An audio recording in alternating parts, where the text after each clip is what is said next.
Les nuits vous paraissent longues, vous ressentez de la frustration, du stress, du mal à dormir, vous êtes à bout. Détendez-vous.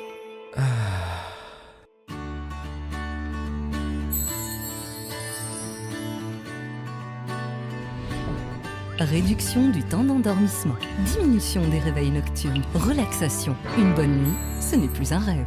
Ce produit est un complément alimentaire sans dépendance disponible en pharmacie. N'hésitez pas à demander conseil à votre pharmacien. Mérinal, notre priorité, la qualité. Pour bien s'entendre, il faut bien s'écouter. Rendez-vous sur M, la petite radio du Grand Maghreb. Radio M, le café presse politique.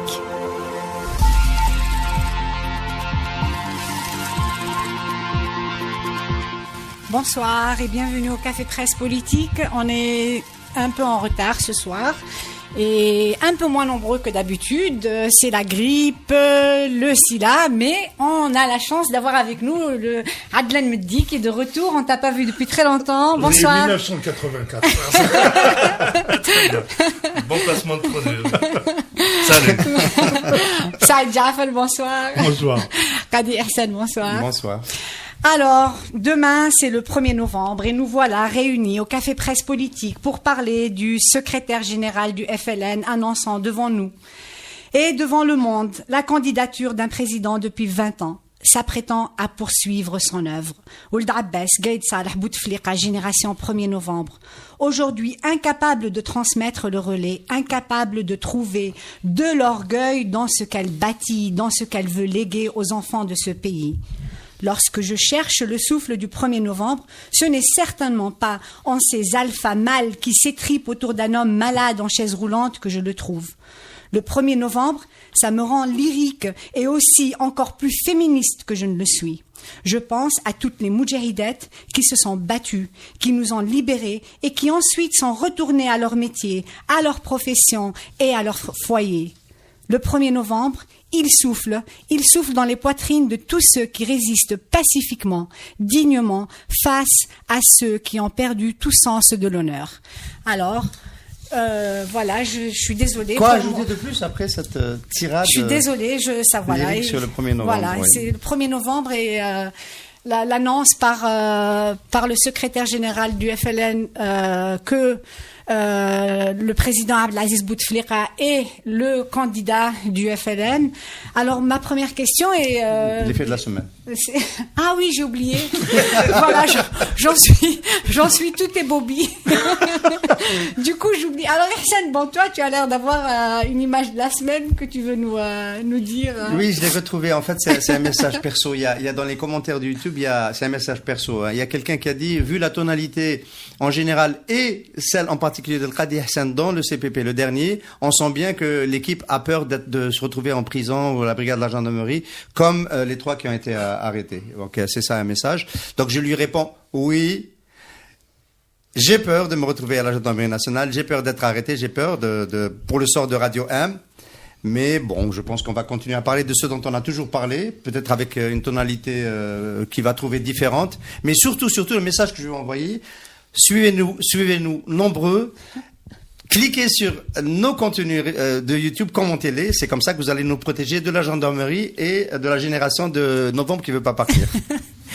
Bah oui, merci Ihsan. J'ai lu aussi ce commentaire. Moi, j'avais pas très bien compris à quoi ça faisait allusion, mais bon, bah, merci. On m'a trouvé peut-être un peu moins combatif que d'habitude. Bon, d'accord. Voilà. Bon. Tu étais trop sage. Bon, bah, on va vous montrer de quel bois nous nous chauffons. Ils vont t'inciter à casser ma baraque aujourd'hui. Voilà. Et Saïd Jafel, ton image de la semaine. Pour rigoler un peu, parce que c'est pas rigolo, il faut rappeler quand même que le 1er novembre, c'est un élan. Il y a un élan de libération, de mouvement, de l'action. Et ces gens-là sont en train de figer le pays et de l'empêcher d'aller vers sa destinée, se construire. Et donc, c'est vraiment horrible ce qu'ils sont en train de nous faire. Donc, moi, je préfère quand même prendre un truc qui fait rire un peu. Il y a la SNTA, la Société des tabacs allumettes, qui a acheté 68% du CRB. Donc voilà, donc c'est le tabac qui achète le club de football. Peut-être que ils ont une longueur d'avance, ils attendent le jour où le Zotla sera légalisé, et ils donneront le pion à l'USM L'Harraj. Voilà.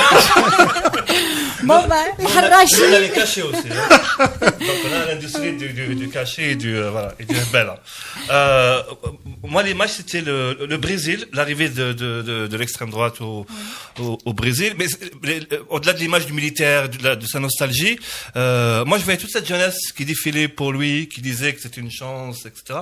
Et je trouvais ça encore plus terrible de voir qu'il était porté par un élan de jeunes. Et qu'il y avait beaucoup de jeunes qui étaient dans ces mouvements-là. De jeunes et de femmes, beaucoup de femmes. En plus, oui, et de femmes aussi. Oui. Donc c'est quelque chose qui m'a beaucoup interpellé, frappé cette semaine. En fait. Oui. Enfin, dans l'histoire, les processus de fascisation, c'est ça. Vous avez aussi bien des jeunes, des gens de la classe moyenne, qui suivent un processus, voilà. Il y a le fascisme est de retour, voilà, il faut le dire, partout dans le monde. Et nous avons des relents ici, voilà. Nous en avons et... Ici au CPP ou en Algérie? Hein? Non, pas au CPP, non. CPP, Pas au CPP. Alors, au CPP, nous allons parler de l'annonce qui a été faite par Jamal Ould Abbas dimanche à l'Assemblée pour dire que le candidat du FLN, c'est Abdelaziz Bouteflika. Adnan Meddi, c'est au nom de qui parle Ould Abbas quand il fait cette annonce? C'est la question qu'on se pose automatiquement. Et surtout que Ould Abbas, il a une temporalité pour parler en plus. C'est le moment où il y a des soucis au comité central et au bureau politique qu'il commence à montrer qu'il est très proche de Zeralda et de dire voilà, ne me cherchez pas des problèmes à l'intérieur du FLN parce que moi je parle en nom d'eux. Donc c'est utilisé aussi dans des calculs internes. Peut-être que ça c'est une première piste. Et l'autre piste, et ce qui peut appuyer cette thèse, c'est que l'année dernière, il avait bien dit qu'en mars, au fameux congrès qui s'est déroulé un peu de manière clownesque, etc. Ils allaient annoncer le candidat du FLN et ça n'a pas été fait. Il disait il est dans ma tête et il faisait ces gestes de clown pour montrer le cadre derrière lui. Donc moi je pense que ça obéit beaucoup plus à des calculs internes parce que de toute manière on va aller vers cette candidature. En l'absence de consensus pour reprendre Sadiq Chihab sur Liberté. Je pense qu'il parle beaucoup plus en son nom qu'en nom vraiment de la présidence. C'est ma théorie à moi. Enfin, moi, je pense que à la présidence, ils sont pas gênés que Ould Abbas dise ces choses-là. Voilà, c'est-à-dire que ça soit de son initiative ou non, ça les gêne pas, parce qu'au fond, ils y vont. Et leur seul handicap, c'est l'état de santé de Bouteflika. Est-ce qu'il arrivera en avril, en état d'être candidat, en état relatif dans leurs yeux, c'est-à-dire avec la fiction qui savent organiser au Conseil constitutionnel, avec Meddelsi qui accueille, etc. S'il est en état de faire ça, voilà. Donc c'est la seule question qui se pose pour eux, parce qu'en réalité. Moi, je cite pas Chihab parce que c'est pas vraiment une source, mais effectivement, le Bouteflika reste le candidat par défaut du système parce que il n'arrive pas à dépasser la situation actuelle, à trouver une sortie. Et donc, le statu quo, c'est la règle générale de ce régime depuis quand même des décennies. On maintient les choses en état. Voilà. Oui, mais ça a l'air d'être quand même d'être un peu mal enclenché avec tout ce qui s'est passé à l'Assemblée, le FLN, c'est-à-dire cette fois-ci, ça a pas l'air d'être tout bien orchestré. Le FLN n'a pas l'air d'avoir réussi à serrer ses rangs, ses troupes derrière la candidature de Bouteflika Ehsen. Je pense que Jamal Ould Abbas ne veut même pas tester le niveau de cohérence et d'adhésion à cette idée il veut pas la tester parce qu'en réalité le processus normal ce serait au moins de passer par un comité central au moins pour donner de la force à cette candidature. On peut rappeler dans l'histoire les fois où le FLN a joué un rôle dans le choix d'une candidature. Bon. À l'indépendance, c'était le CNRA, bon, c'était bataille rangée, c'est l'armée des frontières qui a fait gagner le bureau de politique de Tlemcen. Il y a eu le coup d'État. Le coup d'État, c'était surtout un coup d'État contre le parti, parce que les instances du parti ont été pendant longtemps gelées, c'était devenu un appareil. Ensuite, le parti est revenu en force pour adouber une proposition de l'armée, Chadli, après que l'armée ait décidé que ce soit lui.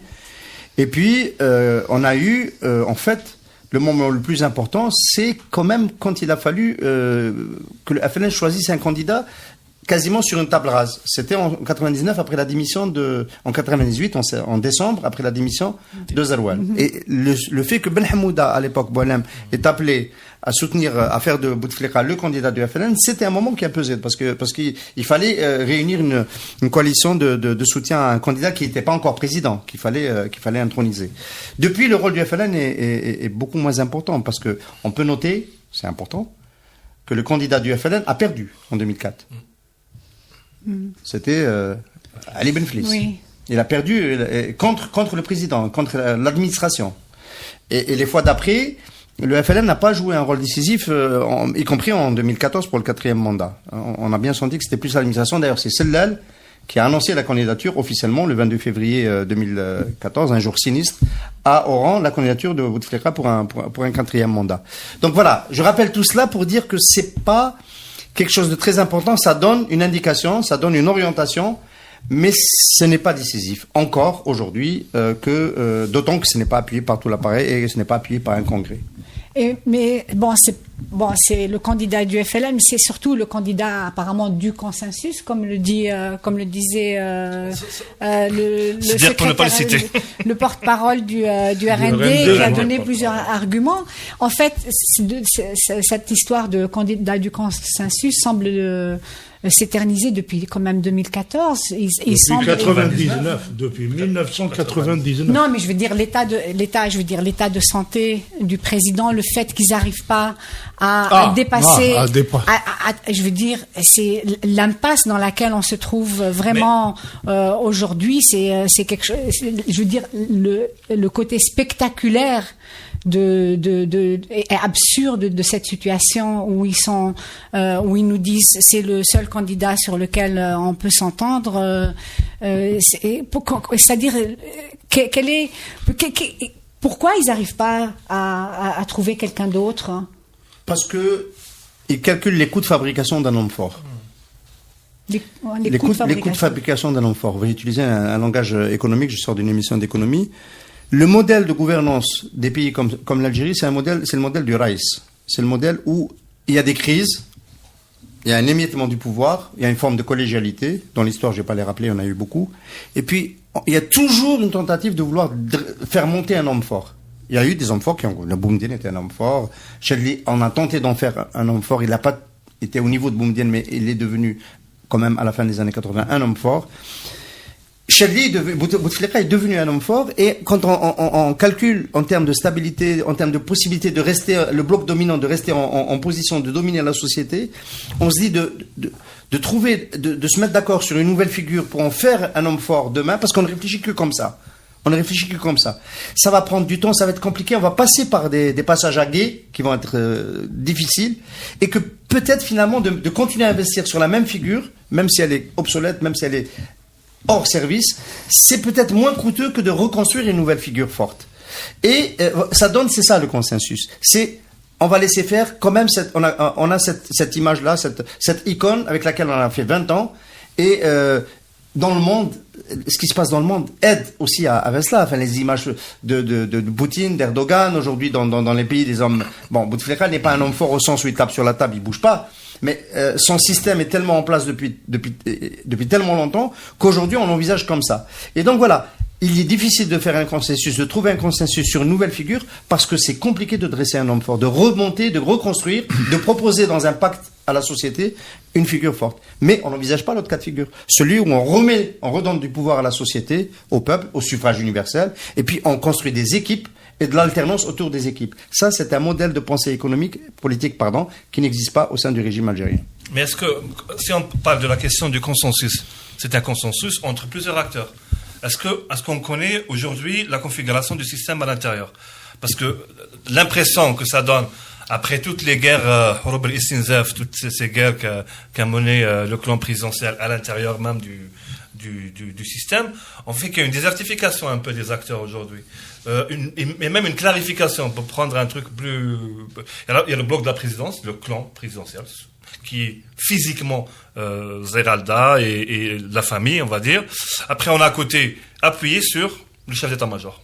Une armée puissante qui fait son marketing, qui fait très bien son travail d'image, qui construit quelque chose derrière, malgré les petits incidents de temps en temps qu'on a eu. On voit comment ça s'efface assez rapidement. Les services de sécurité, l'ancien Léviathan sécuritaire, DRS et tout, on spécule beaucoup sur ce qu'il est aujourd'hui, parce que il y a une thèse qui dit ils sont toujours puissants, ils sont toujours là, peut-être par défaut, parce que c'est eux qui savent travailler, entre guillemets.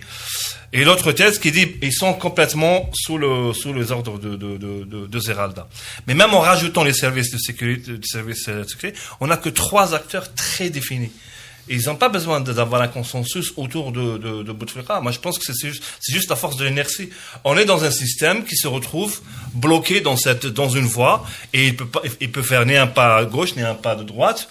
On va au bout de cette solution, et après moi le déluge. Après, il y aura on va réfléchir sur le néant tout de suite.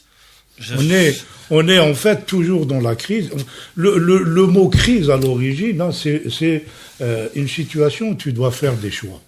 C'est ça la notion de crise, c'est-à-dire tu es face à une situation, on a un régime qui décide qu'il faut pas faire de choix.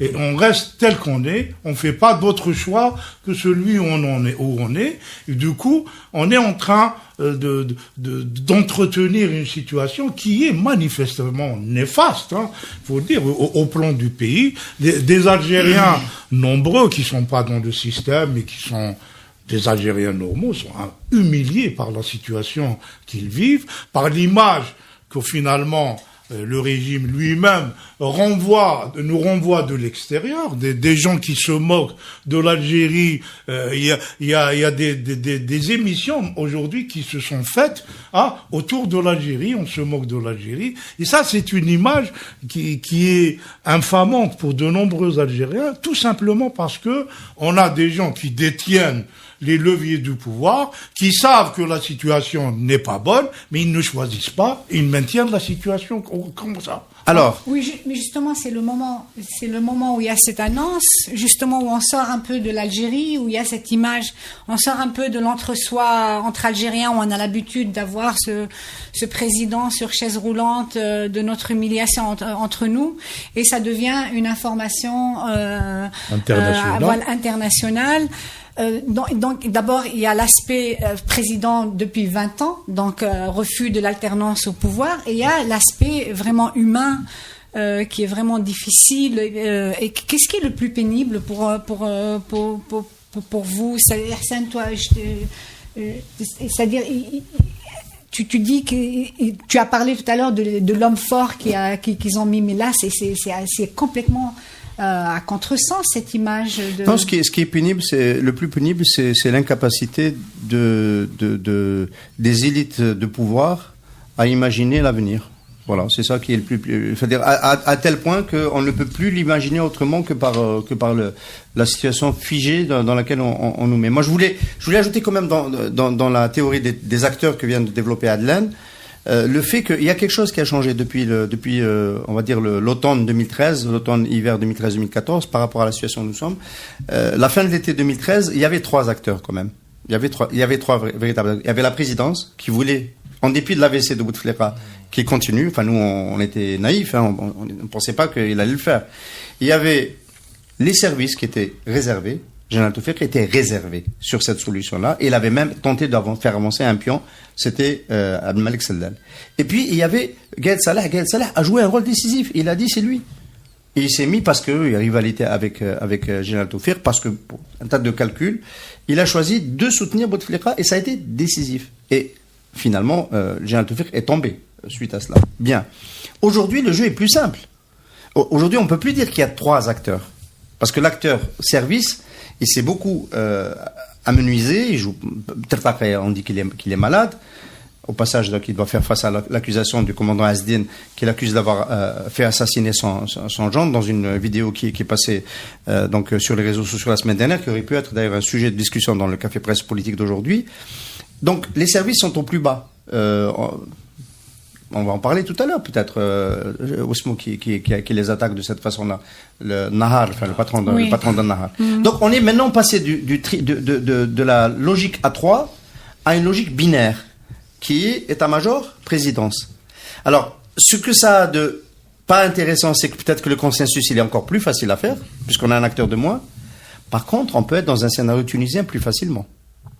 On peut être dans un scénario tunisien, c'est-à-dire un scénario où, parce qu'on n'est que deux, Ahmed Gaïd Saleh, aujourd'hui, il tient le destin politique des prochains mois de l'Algérie, parce qu'il ne peut pas tenir le destin politique de l'Algérie sur plus longtemps, entre ses mains. Ahmed Gaïd Saleh, officiellement, il joue le 5e mandat. Il a même fait circuler que les généraux qui sont rentrés, etc., en prison, en commençant par Ahmed, étaient en train de préparer un plan alternatif au 5e mandat. Mais aujourd'hui, il s'est mis dans une position tellement forte que lui, il peut imposer à Medelsi de signer, que Bouteflika ne peut pas être, enfin, pas le déposer, mais qu'il ne peut pas être candidat. Il peut le faire. Aujourd'hui, il est dans une position de force qui lui permet cela. Et, on ne sait pas.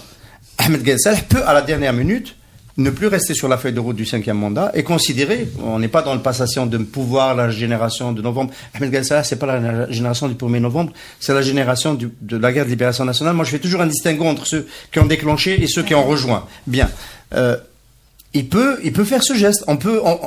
Voilà, c'est pas un appel que je lui lance pour qu'il le fasse, mais c'est une possibilité qui reste tellement le scénario du 5e mandat, et c'est là où je fais le lien et je te réponds à ta question, paraît ridicule à vendre au monde. C'est tellement difficile à le vendre au monde, on voit les premières réactions, qu'il peut se passer qu'à un moment donné, on considère, en ajoutant le fait que d'ici à avril, la situation de santé de Bouteflika peut encore se dégrader, on peut retrouver Ahmed Gaïd Saleh dans le rôle du sauveur de la République qui va proposer une alternance. Bon, je veux pas l'écarter. C'est l'armée qui va nous... Non, mais ça relève de la fiction possible, là. Oui. C'est-à-dire, toutes les fictions ne sont pas impossibles. Bon. Mais pour l'instant, non. Pour l'instant, Gaïd Saleh est totalement avec le 5e mandat. Et on est à 6 mois, hein, donc ce n'est pas ça peut être lent pour l'état de santé de Bouteflika, mais c'est pas lent pour l'avenir politique immédiat. Donc voilà, on est dans cette incertitude. Moi, je doute fort qu'il agisse, qu'il contraigne Medelsi à respecter la loi. Ce serait quand même, on est vraiment dans des situations absurdes où on attendrait que l'armée intervienne de manière un peu forte pour contraindre le président du Conseil constitutionnel à faire respecter la loi. Parce que la loi, c'est que le président doit être en bon état de santé, etc. Et manifestement, même s'il a un certificat médical, il y a un problème clair sur cette situation. Voilà. Non, mais c'est vrai que le paradoxe, c'est qu'on revient à un recentrage très fort autour de l'armée, même de manière très fonctionnelle. C'est-à-dire, moi, si je prends la dissolution du DRS, et je vois que toute une partie de la DCSA, avec son matériel, avec sa puissance, avec son maillage. Expliquer les acronymes. La Direction centrale de la sécurité de l'armée, qui gérait les CTR et les centres territoriaux de renseignement d'investigation, et les centres principaux militaires d'investigation, qui sont 6 par région militaire. Donc, ce recentrage était technique, mais était très politique en même temps, parce qu'on se recentre sur l'armée. La force de Gaïd Saleh, c'est pas seulement cette question de fidélité au projet du 5e, c'est pas le très bon travail de marketing qu'ils font sur la communication. Il est très très bon ce travail. Il faut bien analyser et regarder ce qu'ils font, comment ils se présentent. Mais c'est surtout tout ce butin de guerre qu'il a récupéré de chez Qui fait un travail de marketing? L'armée. Avec toutes ces images. Télévision publique, la moindre arme récupérée, enfin, c'est même pas d'ailleurs. Dommage qu'il n'y ait pas un c'est toujours. C'est très vendu. C'est très vendu. On a quand même parlé des drones aujourd'hui. Les drones aujourd'hui, les exercices. Et c'est présenté comme quelque chose de. Et on a quelqu'un qui est actif, qui va voir la troupe, qui parle, voilà. On voit quelque chose qui fonctionne dans tout ce qui ne fonctionne pas. Même au-delà. Donc, ce qui circule maintenant, c'est que depuis que Taoufik est tombé, l'armée est plus efficace dans la lutte antiterroriste. Et on reproche au général Taoufik d'avoir maintenu un noyau exprès pour continuer d'exister. C'est même pas implicite. Ça a été dit dans des commentaires. Et parce qu'ils communiquent mieux et autrement aussi. Il y a les deux. Parce que des fois, il faut les attraper et rien dire. Parce que il faut les cuisiner avant, les torturer, les massacrer. Bon, un truc classique, quoi. regrettable, mais classé. Aujourd'hui, on est dans une autre optique beaucoup plus militaire. Bon, Akram peut mieux l'expliquer que moi, mais surtout on est dans la com. On reconstruit une image très. Regarde l'affaire des contrebandiers à Al-Janet avec le meurtre du jeune et tout. On n'en parle plus. Ça a été réglé sur place avec une enquête qui a été promise. On n'a pas. Ça avait déclenché une émeute. Hein. Ça a été calmé. Donc c'est juste pour revenir. Il y a un véritable recentrage. Et c'est tout le paradoxe de Bouteflika. C'est-à-dire, moi, je viens pour mater l'Askar, parce que je veux me montrer, mais je finis mon règne en créant un homme fort qui ne sera pas moi. Et le bilan de Bouteflika au bout de. C'est au premier degré, un homme fort pour Ahmed Ghazala? Non, j'oserais jamais. Encore qu'il faut quand même nuancer, quand même, on a l'arrestation de 5 généraux-majors qui ont été à la tête de postes essentiels pendant 20 ans. Et donc, l'image, soi-disant, d'une opération anticorruption qui frappe des gens aussi importants dans l'armée, ça ne peut pas ne pas déteindre sur l'armée. Il y a du coup, la question se pose effectivement, est-ce que on est en train de renforcer l'armée ou bien de l'affaiblir pour l'empêcher de peser sur les choix. C'était sur les choix politiques, c'est-à-dire sur les choix du futur président. Donc on peut se poser la question. Ce n'est pas unique. Parce que le renforcement de l'armée s'est fait, à mon avis, très clairement parce qu'on est dans une logique de sanctuarisation. Les frontières, il y a une mobilisation énorme des militaires algériens sur les frontières. C'est très important. Et du coup, les Algériens ne peuvent que les soutenir parce que ces gens-là, quand même, sont sur les terrains en train de crapahuter, etc. Mais d'un autre côté, au plan de la gestion politique, l'affaire des 5 généraux n'est pas anodine. Hein. Elle a une signification politique, même si on veut la rapporter. Tous ces généraux les ramener à l'histoire de la cocaïne, ça me paraît un peu fort. Hein, c'est un peu difficile à être convaincant. Voilà. Oui, d'autant plus que, on a beaucoup parlé de sa fin de règne et déjà pour le 4e mandat, c'était pas fini. C'est une fin de règne qui dure.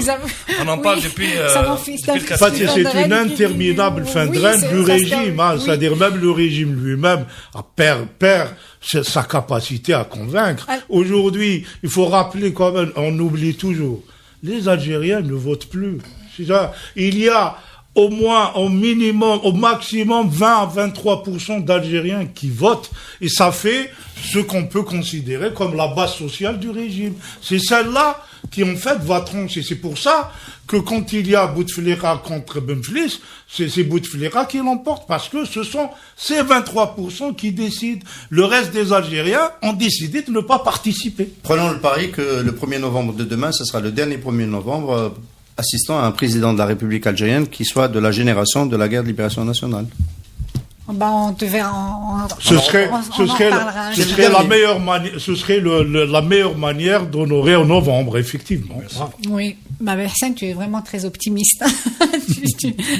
tu ne finiras pas de nous surprendre. Avant de terminer, je voulais juste revenir sur c'est-à-dire le climat dont on parle d'intimidation qu'il y a et tout ça, et qui va beaucoup certainement peser sur toute velléité de résister à ce 5e mandat, à cette candidature, par exemple, il y a un mouvement qui essaye un peu de faire un peu de résistance qui s'appelle Mouatana, ou qui est d'autres candidatures qui essayent de faire un peu de la subversion. Qu'est-ce que vous en pensez?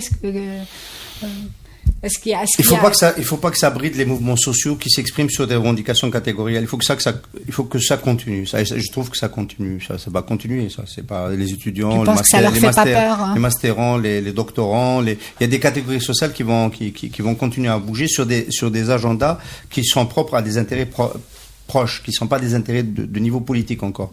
Après, comment le politique peut venir fédérer ces mouvements-là et en faire un mouvement qui a une expression de type changement politique, etc., c'est plus compliqué. Il faut qu'il y ait une mobilisation plus large. Ouais. Avant de rentrer, je disais à Saïd que j'avais rencontré des médecins, des architectes, beaucoup plus ici sur Alger, qui ne sont pas engagés dans des mouvements politiques ou syndicaux, etc., mais qui avaient très très peur, parce qu'ils voient de loin, avec moins de spécialités que nous, les dernières arrestations, les images des gendarmes en train de prendre c'est très fort ces images-là.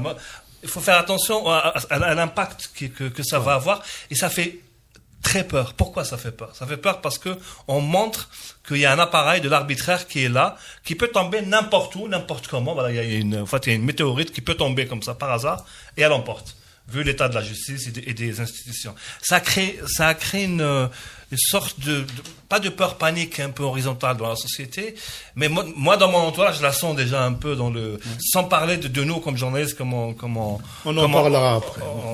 On l'a senti, mais moi, il y a beaucoup de gens qui disent ça sert à rien, il y a un défaitisme un peu, il y a un défaitisme autour de ça. Mais le fait que ça existe, le fait que ça essaie de se battre, c'est déjà un honneur qui est protégé, tu vois. Il y a quelque chose comme ça. Enfin, le défaitisme, moi je me souviens en 2008, on avait lancé l'initiative pour le respect de la Constitution. Tu allais chez des gens tout à fait respectables qui disent oui, vous avez raison, et à la fin ils disent mais à quoi bon, ils vont y aller. En fait, il faut jamais dire à quoi bon, il faut témoigner, dire qu'on est contre, que nous souhaitons que ce soit un pays de droit, que la loi soit respectée, que les constitutions fonctionnent effectivement. Si on intègre l'idée que la Constitution, parce que le pouvoir ne la respecte pas, est légitimement en droit de ne pas la respecter, on est mal barré. Donc il faut affirmer à chaque fois la supériorité morale, éthique et même politique de la loi, de la Constitution sur les pratiques du régime. Voilà. À chaque fois, nous.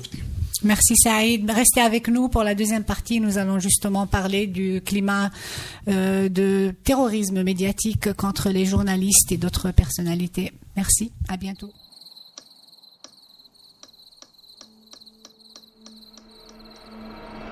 Les nuits vous paraissent longues, vous ressentez de la frustration, du stress, du mal à dormir, vous êtes à bout. Détendez-vous.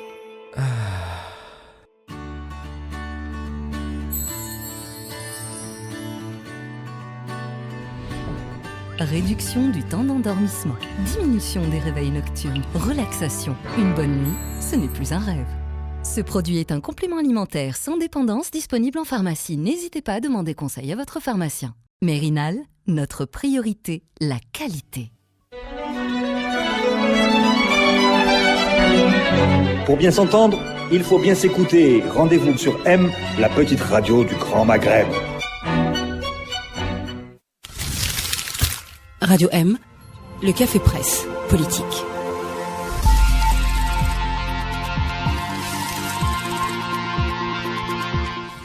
Voilà, sur le plateau du Café Presse Politique, 3 journalistes, Abdou Sammar, Marwan Boudiab et Adlan Miller, sont en prison depuis une semaine. Dans un communiqué signé par une vingtaine de sites d'information algériens, le syndicat des éditeurs de la presse électronique, qui demande la libération immédiate des 3 journalistes, rappelle: rien ne justifie la détention préventive dans une telle affaire liée au métier de publication d'informations sur le web et à l'exercice de la profession de journaliste. La détention préventive doit être l'exception et non la règle. Elle est utilisée de manière abusive contre la presse électronique. Le délit de presse est dépénalisé depuis la loi sur l'information de 2012. Alors, selon l'un des avocats des journalistes, Maître Sidhoum, les 3 journalistes sont uniquement poursuivis pour diffamation à la suite de plaintes déposées par le groupe Nahar, le Wali d'Alger et le groupe Condor. Donc, on va revenir sur le cas de ces 3 journalistes qui sont encore en prison et ce qui va nous permettre aussi de débattre de la question du journalisme aujourd'hui en 2018 sous le règne finissant ou ne pas finissant de Bouteflika. Alors, pourquoi, d'après vous, Ihsan, tu fais partie des éditeurs de la presse électronique, pourquoi, d'après toi, est-ce qu'ils utilisent la détention préventive pour un délit de presse, hein?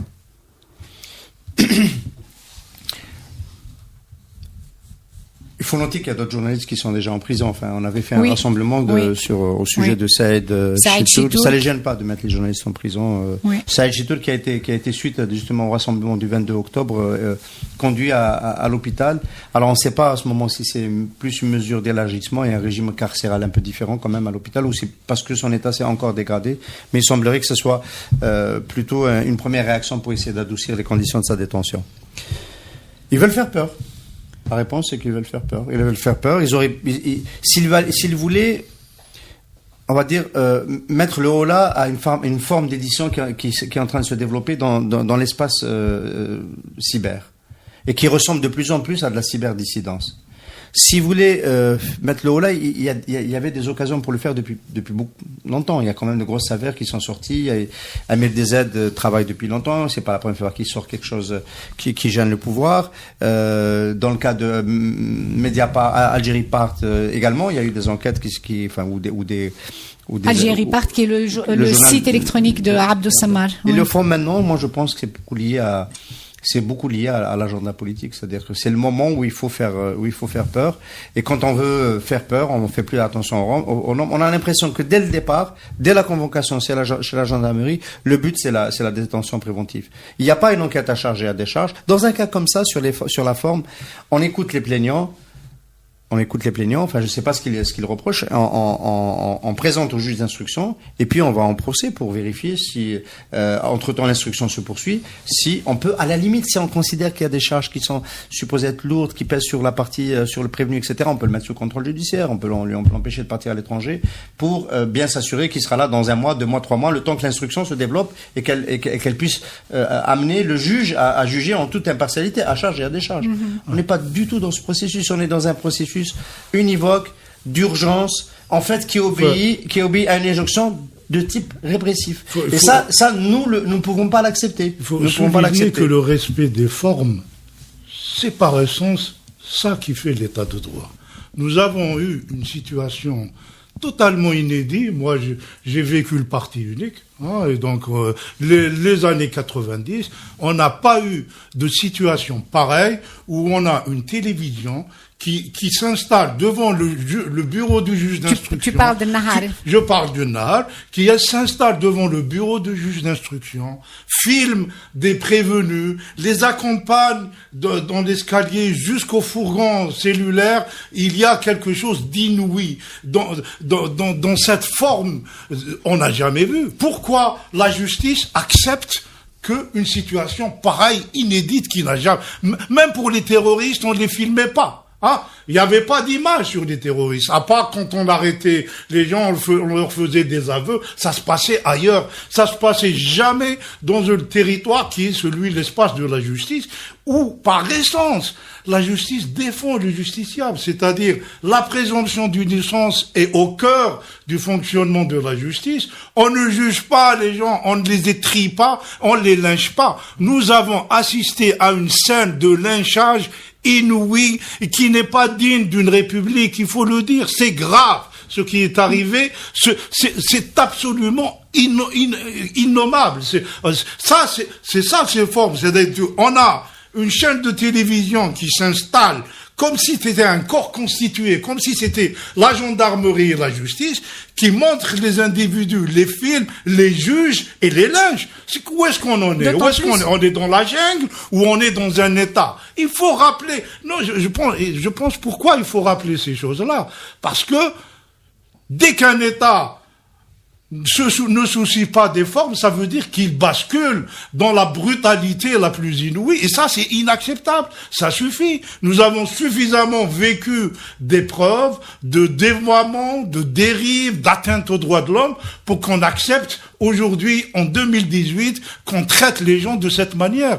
Je ne veux pas juger sur le fond qu'est-ce qu'on lui reproche ou pas, mais je dis que ce soit pour lui ou par un autre, ce sont des gens présumés innocents jusqu'à ce que la justice se prononce. Ce n'est pas Nahar qui va juger ces gens-là. C'est absurde et c'est inacceptable, il faut le redire. C'est exactement ce qui s'est passé. C'est un Nahar qui a jugé ces gens-là. Mais d'autant plus, Adlen, Nahar, non seulement est là à filmer et à montrer ses images et à bafouer la présomption d'innocence, mais Nahar est, selon l'avocat, elle est partie prenante. C'est Nahar qui a déposé plainte. Oui, donc, est-ce que c'est Nahar qui a envoyé ces journalistes en prison? On peut se le demander. Est-ce que Nahar est devenu une institution d'État?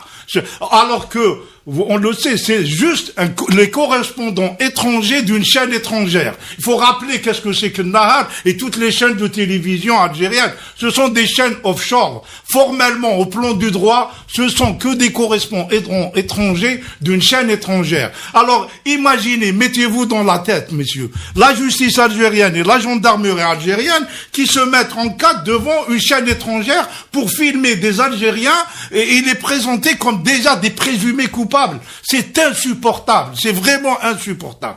C'est pas normal. Il faut le dire. C'est incroyable.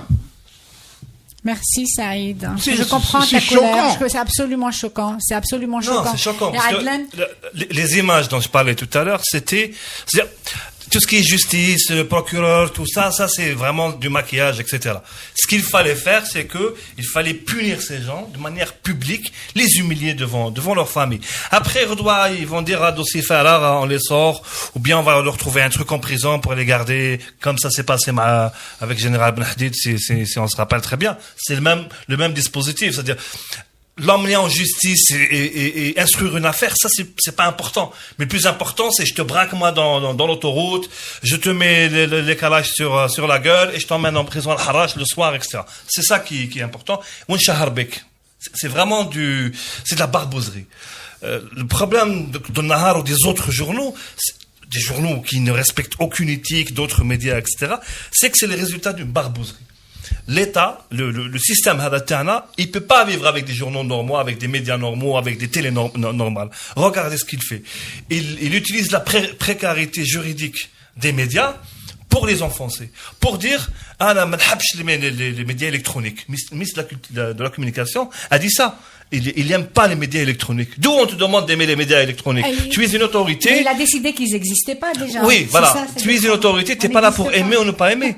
Ouais, au plan aujourd'hui, oui. Formellement, les médias électroniques n'existent pas, même s'ils existent réellement. On est comme ça dans l'absurdité stalinienne classique. L'État laisse cette jungle se développer parce que les mêmes sites qu'il dénonce lui-même, c'est ces mêmes sites que Nahar dénonce. Ces mêmes sites, on travaille, quelques-uns, on travaille pour les intérêts de l'État. Les affaires de chantage, elles sont quotidiennes. Il faut lire la presse. Elles sont quotidiennes. Mais quand on touche à un ami, comme Nahar parce qu'il nous sert, etc.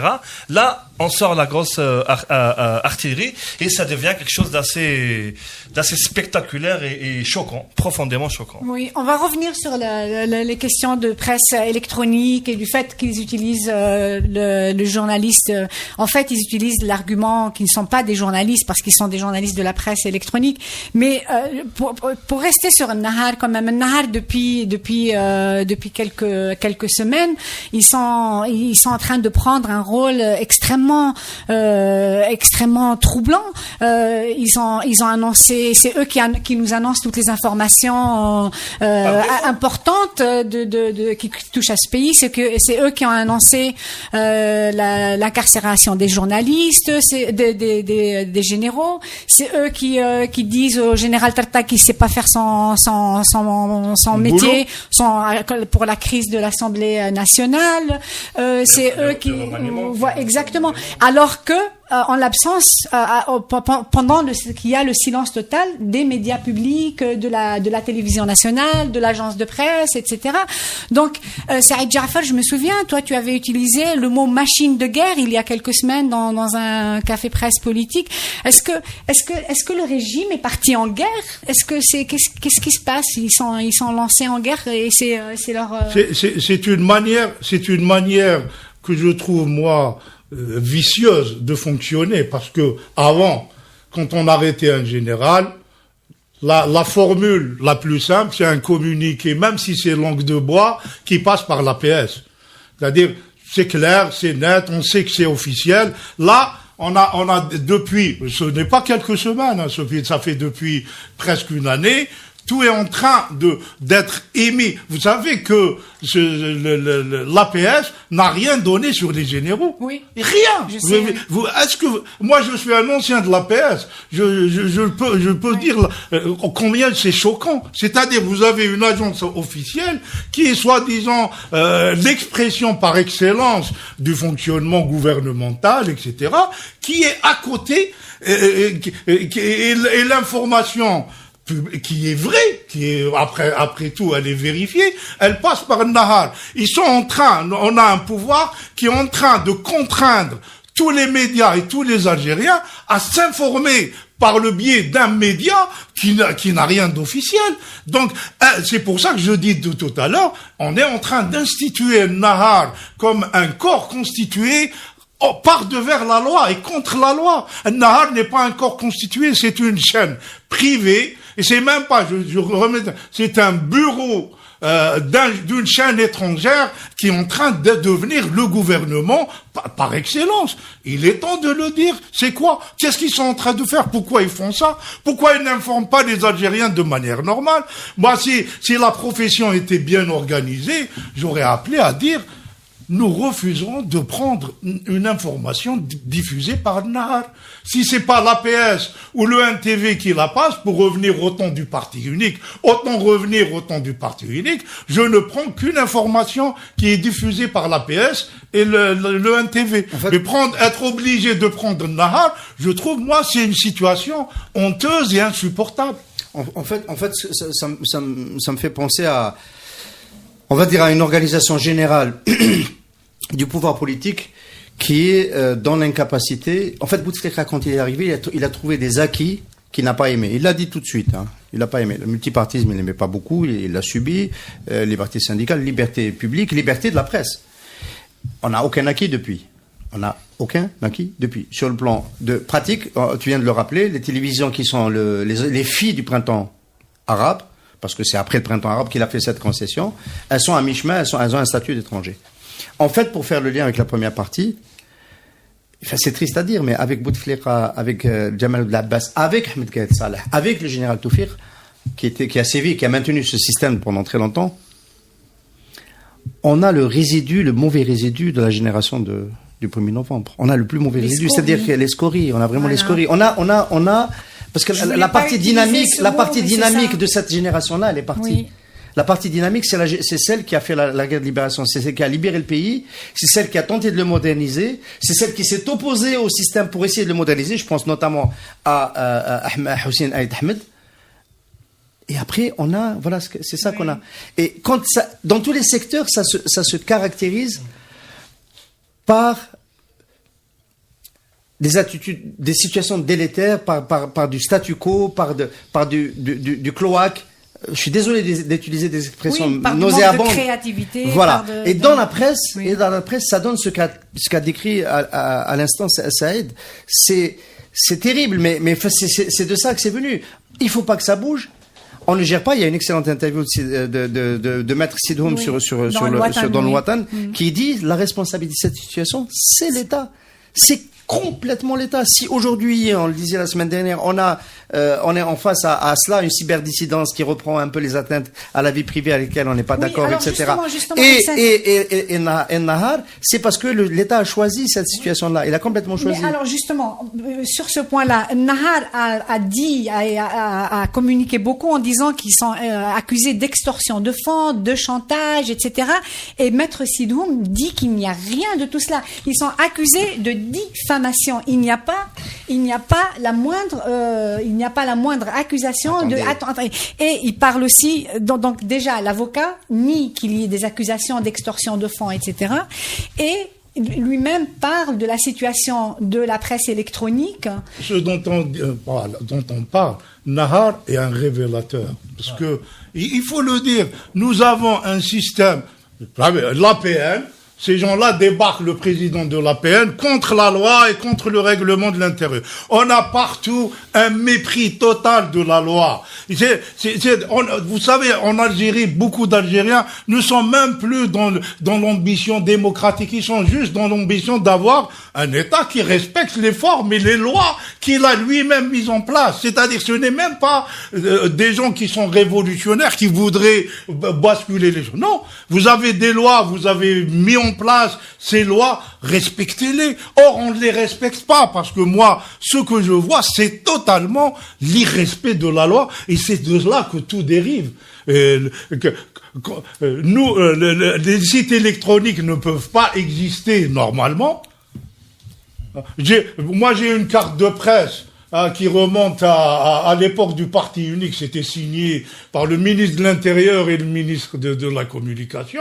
Mais aujourd'hui, j'ai pas de carte de presse. Parce que Monsieur Green a décidé que les gens de la presse électronique n'existent pas. Voilà. Et ça continue. Donc, alors que c'est illégal. C'est lui qui est dans l'illégalité, pas moi. Moi, je suis journaliste depuis 1983. Pourquoi j'attendrai que Monsieur Green décide que je suis journaliste? C'est insensé. On est totalement dans ces logiques-là où c'est le coup de force permanent, le hagra, je t'écrase, je te fais marcher, etc. Où est-ce que vous voulez, pourquoi vous voulez pas, quand vous fabriquez les respects de la loi, vous donnez naissance à des gremlins, dans les réseaux sociaux, vous donnez naissance à des pratiques dévoyées dans les médias, c'est vous qui les fabriquez. C'est l'absence de respect minimal qui est par essence l'éthique républicaine. Une république, c'est la loi. Ce n'est pas autre chose. C'est la loi. Quand la loi ne vous arrange pas, vous la changez, mais en attendant, vous la respectez. Il laisse les voyous et les barbouzes prospérer sur les réseaux sociaux, sur les médias électroniques ou bizarres, etc., dans certains journaux, parce que c'est tellement pratique des gens comme ça. C'est tellement facile à utiliser. Maintenant, si t'es en face de toi, Watan ou Liberté ou Radio M ou d'autres journaux ou le Moudjahid ou la télé, etc., qui ont une tradition, qui essaient de s'instituer comme des médias, etc., c'est plus compliqué. Alors, qu'est-ce que je fais, moi? Je fais la guerre à ces journaux. On parlait de Green, la guerre que Green a menée contre les médias. Ils détruisent les vrais médias et ils préfèrent vivre avec ces médias-là, parce que ce sont ces médias-là qui aident les régimes autoritaires, les régimes dépassés, les régimes qui n'arrivent pas à se projeter. On préfère travailler avec des voyous qu'avec des vrais journalistes. Et c'est ça l'essence de ce qui est en train de se passer aujourd'hui.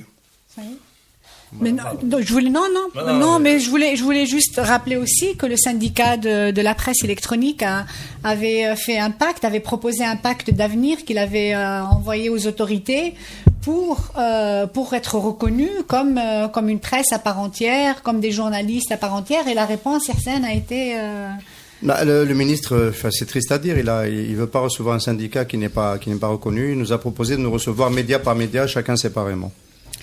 Voilà. Ce que nous avons refusé. Voilà, donc moi je voulais juste terminer en revenant sur le péché un peu originel d'où est venu Anis Rahmani.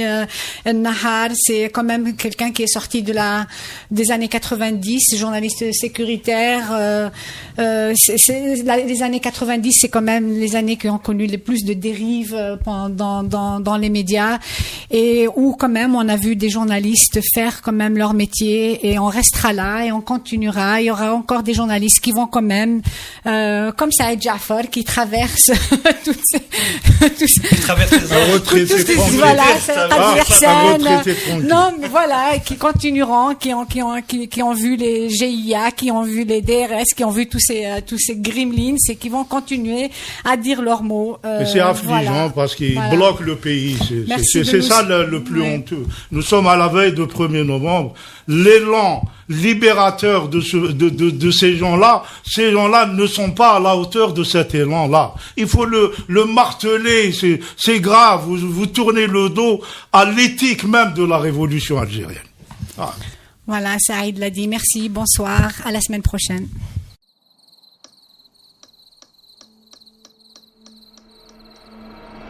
Les nuits vous paraissent longues, vous ressentez de la frustration, du stress, du mal à dormir, vous êtes à bout. Détendez-vous.